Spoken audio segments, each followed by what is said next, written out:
פעם ביער הלכתי וקולם של ציפורים שמעתי וקולם של ציפורים מזמרים מזמורים. Shalom. The past few weeks, Parasha after Parasha, we've been dealing with the same issue. Building a sanctuary for God. Parashat Truma, Tetzaveh, Vayakel, and Pikudei are all dealing with this creation. A sanctuary for Hashem. But when the Torah actually names the sanctuary, it has two very distinct names for the place. One, it's called Oel Moed, literally the tent of the meeting. The second name is Mishkan HaEdut, or the dwelling of the testimony. These two names are very, very telling about what this place is for. When I speak about a tent of meeting, the image is a place to meet, a place for the divine and the human to come and meet, like in the famous painting, a place where man can hear God's words. It's very, very surprising that at the end of the parasha, when this place, the sanctuary, is completed, the Torah describes God's holiness as filling the place to the extent where Moshe couldn't go in. ולא יכול משה להיכנס, לא יכול משה לבוא אל אוהל מועד, כי שכן עליו הענן. Moshe couldn't enter the place because it was so filled, till we reach the beginning of Sefer Vayikra, when God literally calls Moshe from Oel Moed and impeaches him, please come in anyway. And God, just like in the world, made place for man. The meeting place between man and God can be only on God's terms, and on God's wishes, and on God's invitation. We see that on Yom Kippur, when once a year the Kohen Gadol goes into as if meet God. But that can only happen only on God's invitation. That's the essence of a tent of meeting.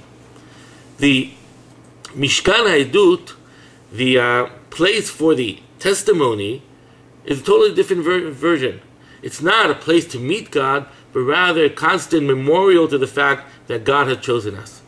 And we're specifically talking about the dwelling of the testimony, and when we ask what is a testimony, the Torah, a few psukim before the end of the parasha, says about Moshe, Vayikach vayiten et ha'edut el ha'aron.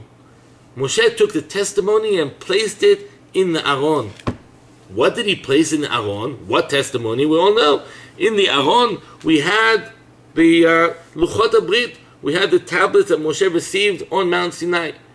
These tablets, emphasizing the Torah, are placed in the Aron, and these are the testimony. Presumably, this is the tent of testimony, or the sanctuary of the testimony, or the dwelling of the testimony, because it's the dwelling of where the Torah is. Our center of our life is the place where the Torah is. Interestingly, that's not what the interpretation that Rashi gave. Rashi, in the beginning of the parasha, when he explained the verse, Mishkan HaEdut, the dwelling of the testimony, he said, Edut liYisrael, sheviter lehem HaKadosh Baruch Hu al Maaseh HaEgel, sharei yishra shchinato betochem. Rashi says the testimony isn't to the fact that God gave us the Torah, but rather the testimony that He forgave us for the sin of the calf. He brought back His holiness and placed it within us. This testimony isn't the fact that we have the Torah in the center of it, but rather that God's glory dwells on top of this tent. And continuous testimony, anybody in the midbar, anybody in the desert, picking up his eyes, looking at the tabernacle, and sees that God's glory is on this tent, knows, I am dwelling with God. And the testimony isn't what He gave us, but rather the testimony to the fact that He's continuous with us. The two sides of this coin, the place of meeting and the place of reminding us of God's love for us, is pretty much the same thing. Once we remember God dwelling within us, we want to get closer to Him. We aim to go inside the Kodesh, but we must wait for His invitation. We must aim for this level. We must aim for the level where we feel God within us to the extent that we thrive upon getting closer to Him. Shabbat Shalom.